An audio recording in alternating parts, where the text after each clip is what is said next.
سهلا وأنت يا حي يا قيوم تجعل هزنا إذا شئت سهلا اللهم ارزقنا الإخلاص في النية والقول والعمل لله تعالى.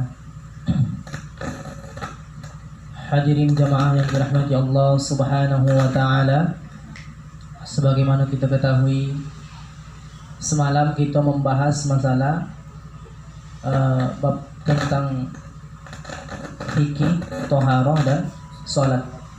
Kita lanjut semalam sampai kepada hilangnya mani atau hilangnya penghalang. Kemudian hari ini kita membahas tentang kewajiban wali.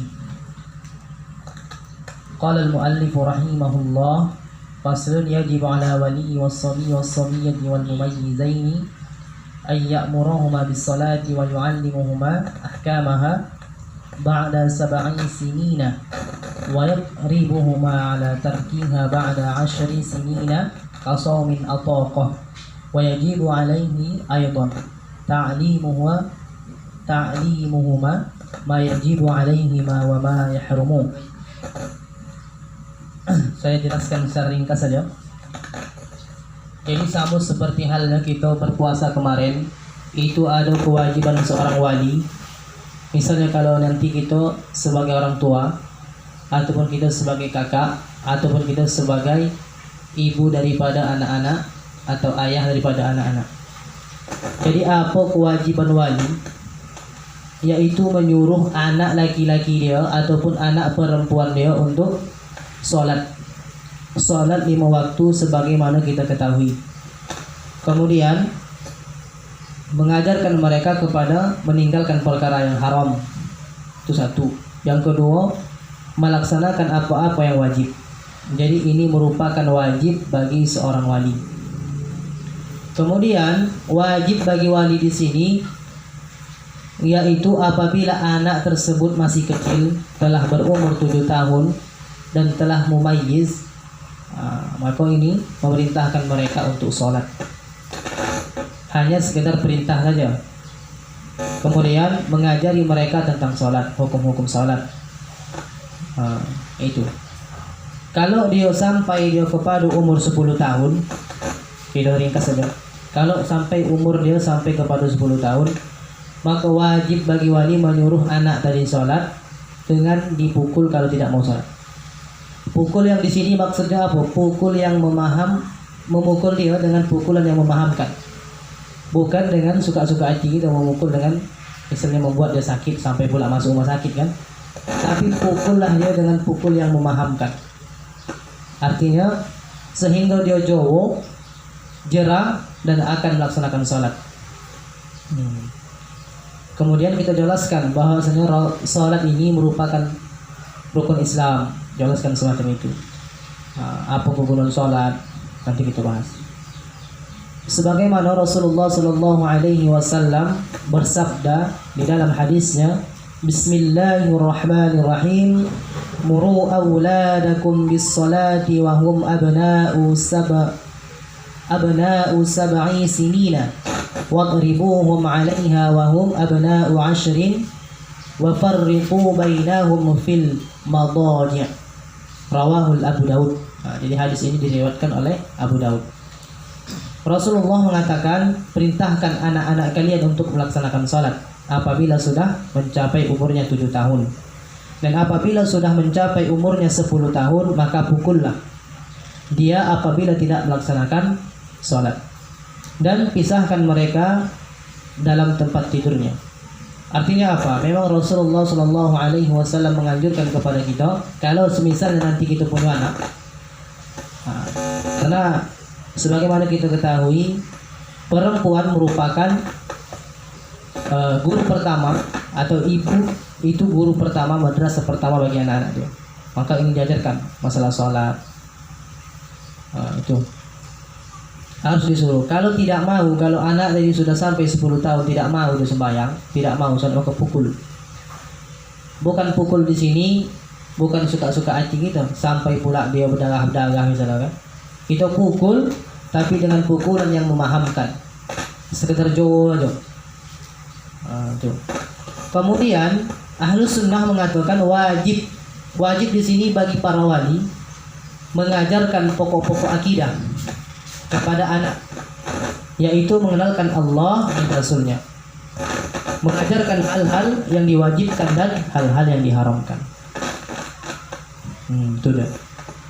Kemudian kalau ada orang yang tidak salat, ini ada juga hukum bagi pemerintah, bagi para khalifah atau waliul amri, bagi pemerintah. Qala al-muallif rahimahullah, sebagaimana pengarang atau kitab ini menjelaskan bahwasannya yajibu ala wulatil amri qasdu tarikis salati kasalan in lam yatub wa hukmuhu annahu muslimun. Jadi wajib bagi waliul amri, pemerintah, untuk membunuh orang yang meninggalkan salat karena malas dan tidak mau bertaubat, dan hukum-hukumnya dia tetap seorang muslim.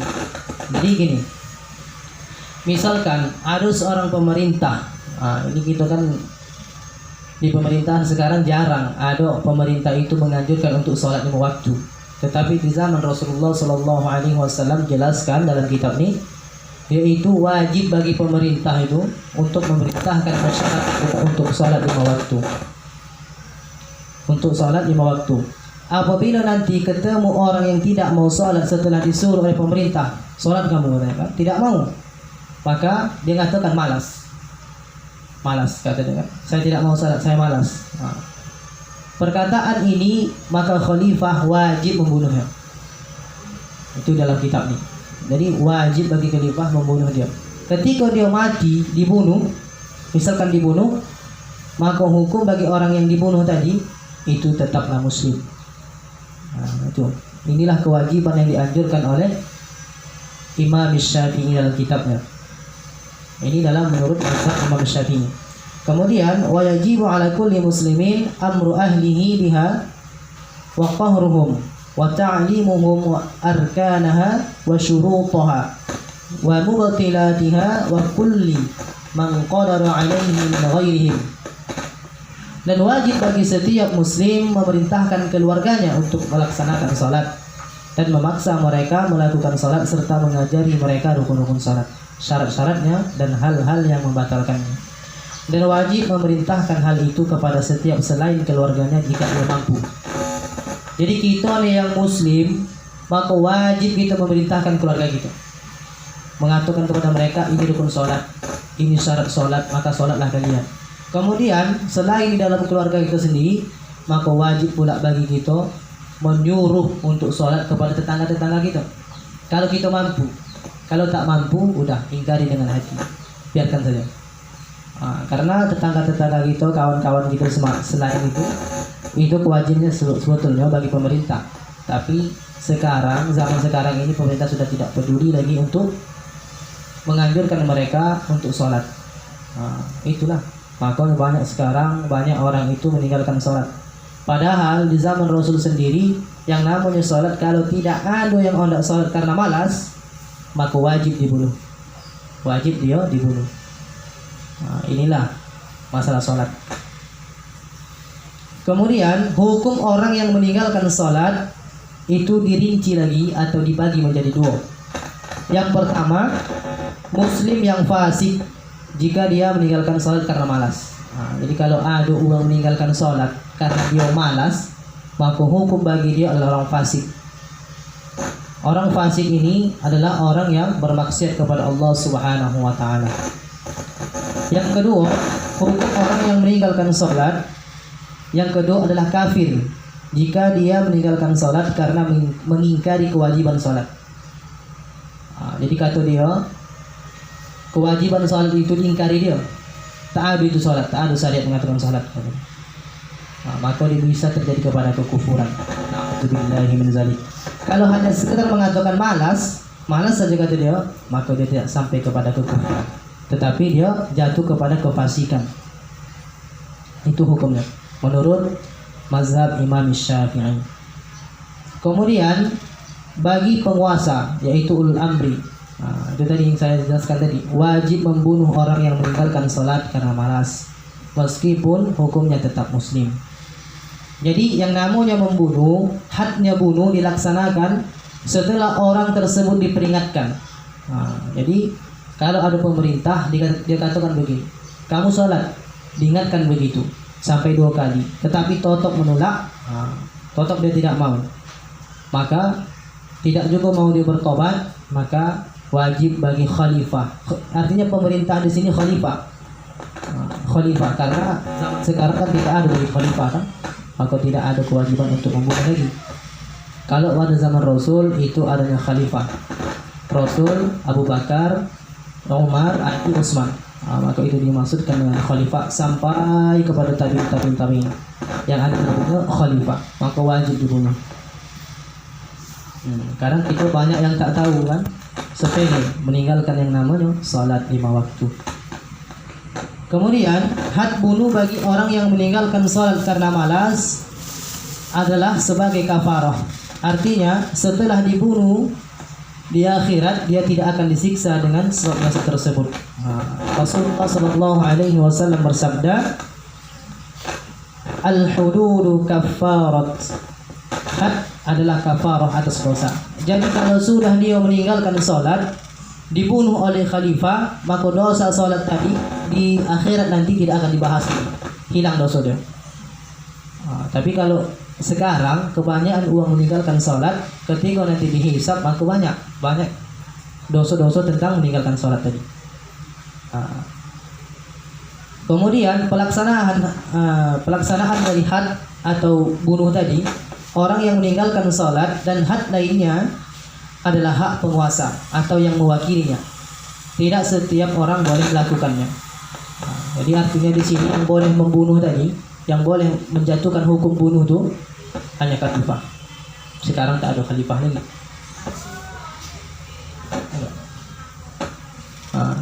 Sekarang sudah tidak ada yang namanya. Wajib bagi setiap muslim memerintahkan keluarganya untuk melakukan salat, mengajarkan hal-hal yang membatalkan salat. Yang dimaksud istri, anak-anak dia, uak dia, omak dia, itu yang dimaksudkan dengan keluarga. Apabila dia orang alim, maka dia wajib mengajari keluarganya ilmu fardu ain. Jadi apabila dia tahu tentang ilmu fardu ain, maka wajib bagi si anak ataupun si ayah ataupun si omak mengajarkan keluarga dia semua, mengajarkan ilmu fardu ain, ilmu yang wajib diketahui. Kemudian apabila dia bukan orang alim atau tidak bisa mengajarkannya sendiri, maka dia wajib mewakilkan pengajarannya kepada orang yang alim. Artinya apa? Seandainya di dalam rumah itu nanti tidak ada yang paham tentang salat, maka wajib kepala keluarga tadi menyuruh, pergi kalian cari di luar, cari ilmu-ilmu yang bermanfaat yang mengajarkan tentang salat, puasa, zakat, haji, cari di luar. Itu kewajiban kepala rumah tangga. Kalau misalnya dia tidak tahu mengajarkan anak-anak dia, istri-istri dia, maka wajib dia menyuruh keluarga dia untuk keluar, cari ilmu di luar kepada orang yang alim, yang berilmu, yang tahu hukum-hukumnya. Ini bagi suami, maka haram bagi suami melarang istrinya untuk keluar dari rumah dengan tujuan belajar ilmu fardu ain. Jika dia bukan orang yang alim, juga tidak mendatangkan orang alim itu ke rumah untuk mengajari mereka ilmu fardu ain. Jadi ada haram. Itu kemarin, misalkan kalau ada ini maaf ya, kalau ada misalnya dia pacaran, kemudian pacarnya melarang untuk mengkaji ilmu agama, maka ini keharaman. Sedangkan suami saja melarang istrinya untuk keluar mencari ilmu agama, kalau misalnya suaminya tidak bisa menasihati dia, tidak bisa mengajarkan dia ilmu agama, maka haram ketika istrinya keluar rumah dilarang, jangan kamu belajar ilmu agama di luar, jangan, maka haram bagi dia, dosa bagi dia. Karena kita harus mencari ilmu agama. Allah Subhanahu wa taala berfirman masalah ini dalam Quran surah At-Tahrim ayat 6. Bismillahirrahmanirrahim. Ya ayyuhalladzina amanu qu anfusakum wa ahlikum nara wa quduhan nas wal hijarah. Maknanya apa? Wahai orang-orang yang beriman, jagalah diri kalian dan keluarga kalian dari neraka yang bahan bakarnya. Wajib bagi keluarga menjaga keluarga yang lain dari api neraka. Sayyidina Ali radhiyallahu anhu berkata, menafsirkan ayat ini tersebut, katanya, ajarilah diri kalian dan keluarga kalian kebaikan. Nah, yang dimaksudkan dengan kebaikan di sini adalah urusan agama. Urusan agama. Hadis riwayat Al-Hakim. Kemudian wajib bagi setiap muslim memerintahkan orang lain selain keluarganya yang dia mampu memerintahkannya untuk melaksanakan sholat. Termasuk di sini mengajarkan kepada mereka ilmu fardhu ain jika mereka belum mengetahui ilmu tersebut. Maka ini yang telah kita lakukan. Kita di sini belajar